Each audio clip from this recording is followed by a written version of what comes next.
Heads up, this podcast isn't therapy. It's bold, blunt, and irreverent, but it's not a substitute for professional help. Full disclaimer is in the blurb below. Okay, on today's Freud Made Me Do It, I'm going to cover a really complicated defense mechanism called projective identification. And I have to keep it short, but this one, oh my God, you could talk about it forever. So welcome to the mind maze that is projective identification, the psychological boomerang you didn't know you were throwing. So look at it this way. Ever been around someone who leaves you feeling emotions that made no damn sense at all? So you were calm, grounded, sipping your tea, and they spent an hour in your company, and you listened to them, and now you feel guilty, anxious, ashamed, or enraged. That's not intuition, that's not your mood, that is more than likely projective identification. So it's not just projection, it's a full-blown psychic seduction, a covert emotional invitation into someone else's inner chaos. So who coined this one? Well, projective identification was first coined by Melanie Klein and later refined by Otto Kernberg. He refined it in 1975. As defense mechanisms go, it's in the dark arts of defenses. It's far more complex than projection, more insidious than gaslighting, and it doesn't just offload the unbearable feeling, it recruits someone else to feel it for you.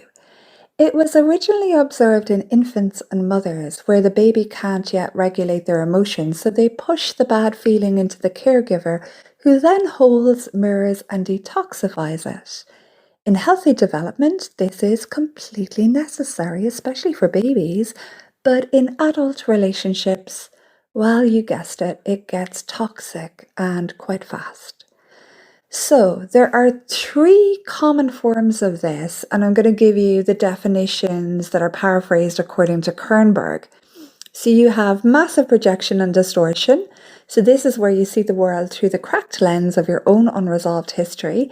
You project so many unwanted parts of yourself onto someone else that they stop being who they are and become a Frankenstein made of your fears.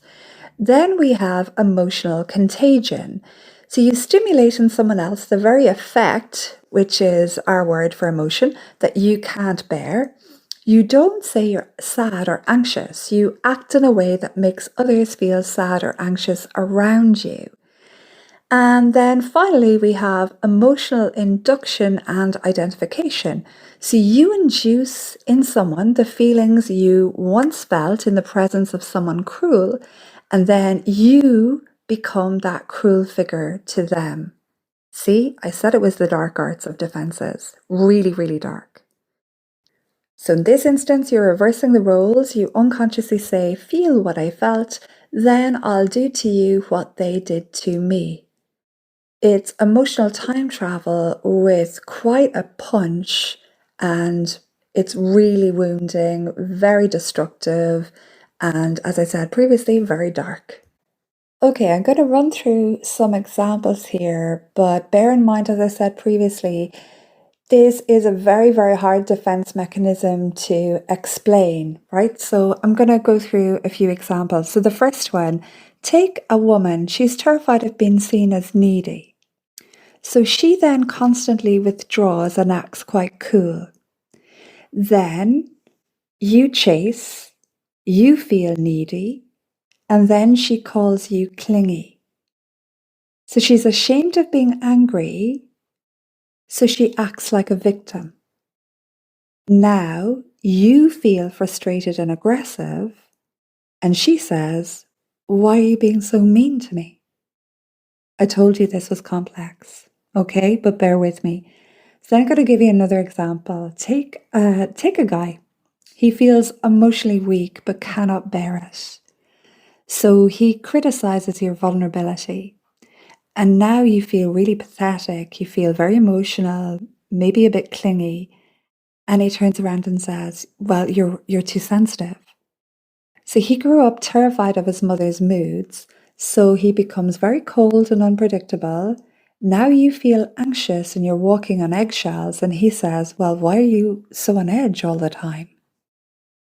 Again, this one is complex. So I'll move on to day-to-day examples. So take a boss that's in a shame spiral over a failed pitch or a deal at work, and he acts aloof and short with you. You leave the room filled with shame somehow. He goes home lighter. You took the hit. Your teenager doesn't want to cry, so they slam doors and rage until you feel broken. You have to then sit with the grief that they won't touch. Or take this example. Your partner says, I don't want to talk about it, and then sulks. Now you're over-functioning emotionally. Guess who's holding the bag of emotions now? So why should you care, right? So projective identification is the shapeshifter of suffering. You'll think it's empathy, you'll think it's your intuition, your failure, your guilt, or your job to fix, but it's not your shit, it's theirs.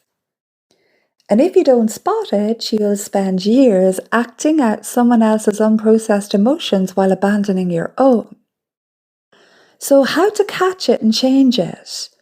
So number one, notice emotional whiplash. And by that I mean, always check in with yourself and kind of go, this is how I feel. And then when you're meeting a friend or your partner or whoever, if your mood does not consistently match what it was prior to you being in their company, pause, reflect. If you're having rapid mood swings after meeting somebody, that should raise an alarm bell. And then ask, was this mine before this interaction? Track who gets lighter when you get heavier. Reflect, write, speak. Externalize to discern, to gain wisdom. And also hold your boundaries. You're not a garbage disposal for other people's feelings. So in therapy, some clients arrive carrying emotions that aren't theirs, living lives based on feelings that were never meant for them. And projective identification is how trauma recruits new hosts. So essentially, it's something that us therapists have to deal with a lot. And we have to be very, very mindful of recalibrating and clearing ourselves. Projective identification is the soul's version of email phishing in a way. If you don't check the sender, you'll open something destructive and think it was always yours. So, if this one shook you, good, it means you're waking up. So thanks for listening to this episode of Soul Path Alchemy. I'm Annie. Please follow, hit the bell, and share. If you need any more info, it's in the bio. Thank you for listening and have a really great day. Until next time, bye.